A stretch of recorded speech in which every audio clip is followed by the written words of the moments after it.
현직 방송작가가 읽어주는 드라마, 운작가의 드라마 운입니다. 이번 시간에는 구파트너 2, 3회 함께 할 텐데요. 김지상, 최사라의 미래를 목격한 한유리의 모습에서 끝이 났던 1회. 그렇다면 2회는? 어마어마한 장면을 보고 놀란 가슴을 부여잡고 있는 한유리의 귀에 낯익은 여자의 까랑까랑한 목소리가 들려옵니다. 세상에, 그녀는 최은경. 최사라가 자료를 직접 가지러 와야 한다는 핑계로 최은경을 사무실로 불러들였기 때문인데요. 천만다행히도 최은경을 먼저 발견한 건 유리였고 서둘러 차은경을 데리고 사무실을 빠져나가죠. 유리는 엄청난 내적 갈등에 휩싸이고 맙니다. 차은경에게 남편의 외도 사실을 알릴 것인가 말 것인가. 여기서 한유리의 서사가 그려지는데요. 사실 한유리의 아버지는 같은 회사 직원과 외도를 했고 결국 가정을 떠났던 것. 남편의 외도를 온몸으로 겪어낸 엄마의 인생을 가장 가까이서 보고 자랐기에 차은경이 너무 안쓰럽기도 하고 한편으론 남의 가정사에 끼어드는 것이 살짝 귀찮고 버겁기도 한 한유리. 머리를 쥐어뜯고 말죠. 그 시각 차은경은 전혀 다른 고민에 휩싸여 있습니다. 정우진과 함께 회사 앞 분식집을 찾은 은경은 매운 떡볶이를 먹으며 자신의 걱정을 털어놓는데요. 그건 바로 한유리가 벌써 회사를 그만두려고 하는 것 같은데 연봉 20% 인상이라는 파격 조건을 내걸고라도 잡아야 하나 라는 거예요. 결국 한유리에게 무슨 말을 할 기회를 아예 주지 말아야겠다는 결론을 내리며 맵찔이 차은경의 땀 뻘뻘 떡볶이 타임은 끝이 납니다. 또 새로운 의뢰인들이 이혼 전담팀을 찾았습니다. 젊은 남녀였는데요.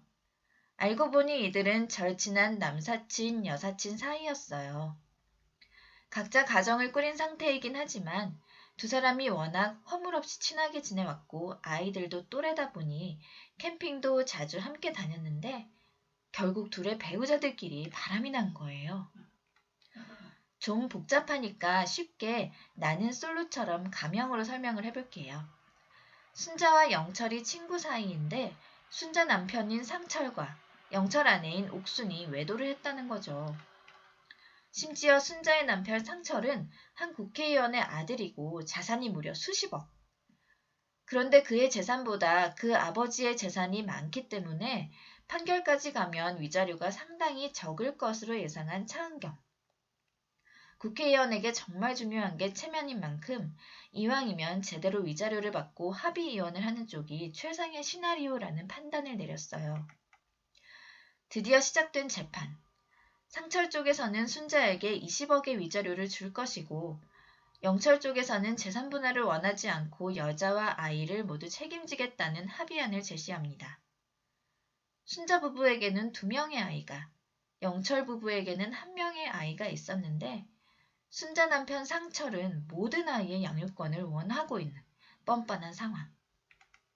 영철은 자신의 아이를 데려가겠다는 말에 격분해 합의안에 절대 동의할 수 없다고 소리치는데요. 하지만 순자는 생각이 달랐습니다. 20억이라는 위자료에 솔깃할 수밖에 없었고 지금껏 돈 걱정 없이 살아온 아이들을 무작정 데려올 수는 없는 입장이었기 때문이에요. 오열과 함께 뱉은 친구의 말이 너무 현실적이어서 할 말을 잃은 영철. 자신의 아내와 바람핀 상철은 잃는 것이 없어 보인다며 억울해했는데요. 그때 차은경이 한마디 합니다. 그는 20억이라는 돈을 잃게 될 것이고 그 돈의 가치만큼 죄책감을 느끼고 있다는 것이죠. 결국 상철이 제시한 합의안에 순자와 영철 모두가 동의합니다. 영철의 아들이 자신의 엄마에게 자신이 꼭 필요하다며 엄마와 살기를 바랐기 때문인데요. 피를 토하는 심정으로 아들을 아내에게 보내는 영철. 이렇게 또 씁쓸한 이혼 한 건이 해결됐습니다. 한유리는 이번에도 승소했지만 결국 세 아이들이 한 가정에서 살아가는 건 너무 가혹하다며 속상해하는데요. 차은경은 보통 이혼에 있어 가해자들은 서로 사랑하고 가정도 합친다고 하지만 실제 그렇게까지 이어지는 경우는 많지 않고 결국 두 사람의 관계는 소원해질 수밖에 없을 것이라고 말해줍니다. 그리고 순자의 전 남편이 회사 일로 바빠지면서 현재 내연녀 옥순과의 관계도 소원해질 것이고 아이들도 제대로 돌봐줄 여유가 없어질 테니 이혼으로 얻은 돈으로 좋은 집을 구한 순자가 아이들을 자주 돌봐주게 되면서 자연스럽게 아이들과 다시 가까워질 수 있을 거라는 거예요. 결국 의뢰인의 입장에서 최선의 선택과 최고의 이익을 가져다주는 큰 그림을 그려낸 차은경입니다. 역시 이혼소송의 여신답죠? 남편이 바람 피우는 건 아내가 무조건 알게 돼 있어. 모든 감각으로 알아. 제대로 된 증거를 확보 못한 사람들만 있을 뿐이지. 차은경이 한유리에게 남긴 의미심장한 한마디인데요. 그런 차은경이 결혼기념일을 맞이했습니다. 남편에게 호텔에서 만나자는 일방적인 메시지를 보냈지만 무언가 머뭇거리는 듯한 모습의 차은경. 그때 한유리에게서 전화가 걸려오는데요. 유리는 은경에게 잠깐 시간을 내달라고 합니다. 또 사직서 얘기인가 하고 더 당당한 척 유리 앞에 앉는 은경. 그런데 유리의 입에서 나온 세 글자는 사직서가 아닌 김지상. 100만 번 고민한 끝에 은경에게 지상의 외도 사실을 말해버리는데요. 그런데 세상에 차은경은 이미 다 알고 있었습니다. 심지어 그 상대가 최사라라는 사실까지도요. 이렇게 충격적인 결말로 2회는 끝! 바로 3회로 이어가 볼게요. 차은경은 한유리에게 한 사람은 10년째 내 일을 처리하는 손에 맞는 비서고 한 사람은 13년째 내 아이를 케어해주는 애아빠다 라고 하면서 위자료 몇 천만 원 받고 이혼해봐야 자신에게 남는 게 없다는 놀라운 이야기를 들려줘요. 그저 이렇게 참고 사는 게 자신에게는 더 이익이라는 거죠. 유리는 또 한 번 정의감에 불타오르며 절대 이해할 수 없다는 반응을 보이지만 너무 담담해 보이는 차은경에게 더 이상 할 수 있는 말이 없었어요. 두 사람은 그렇게 애매하게 대화를 마치고 차은경은 김지상을 만나는데요.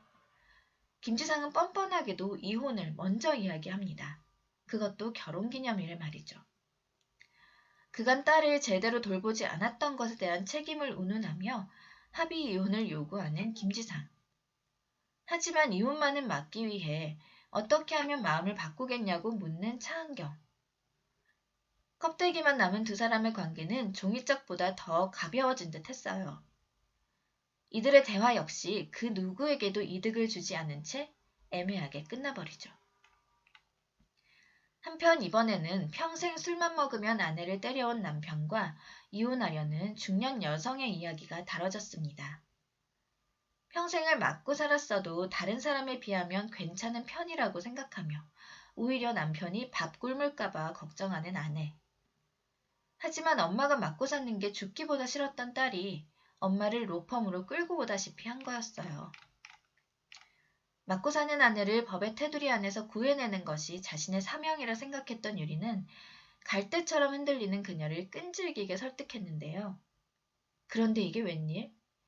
의뢰는 남편이 결국 스스로 생을 등지려는 소동까지 벌이고 사건이 마구 꼬이게 되면서 의뢰인으로부터 오히려 험한 소리까지 듣고 맙니다. 정말이지 쉽지 않은 이혼 변호사의 길. 어쩌면 유리는 아버지의 배신으로 인해 파탄났던 자신의 과거를 모든 이혼 사건에 투영하다 보니 감정 과잉의 상태로 사건에 접근할 수밖에 없었던 것 같죠. 결국 차은경에게 로펌을 그만두겠다고 말하고 사무실을 나선 유리. 그리고 은경에게 쪽지 하나를 건넵니다. 김지상이 최사라의 집에서 매일 식사를 하고 가는 것 같다며, 아니 어쩌면 함께 살고 있는 것도 같다며 최사라의 집 주소를 적어준 것. 이 무슨 운명의 장난인지 최사라와 같은 오피스텔에 살고 있었던 유리. 그래서 이 모든 게 가능했던 거죠. 차은경은 유리가 친절히 적어준 주소의 오피스텔을 찾아가는데요. 그곳에서 엘리베이터를 타고 꽁냥거리며 내려오는 두 사람을 목격하고 말아요. 두 사람의 뒤를 살짝 따라가 보니 그들의 목적지는 마트. 마치 부부인 양 함께 장을 보고 행복해하는 두 사람의 모습을 보며 이성의 끈을 도무지 잡을 수 없게 된 차은경. 로펌으로 돌아온 은경은 짐을 챙겨 나가던 한유리를 붙잡고 상상을 초월하는 강력한 한마디를 남겨요. 내 이혼 사건을 맡아줘. 이혼을 가장 잘 아는 이혼 변호사의 이혼. 과연 어떻게 전개가 될는지 손에 땀을 쥐게 하며 3회도 끝이 납니다. 온 작가의 드라마온. 이번 리뷰를 마무리하며 또 하나의 질문을 던져볼게요. 만일 배우자가 다른 이성과 다정하게 같이 장을 보는 모습을 목격하게 된다면 여러분의 선택은?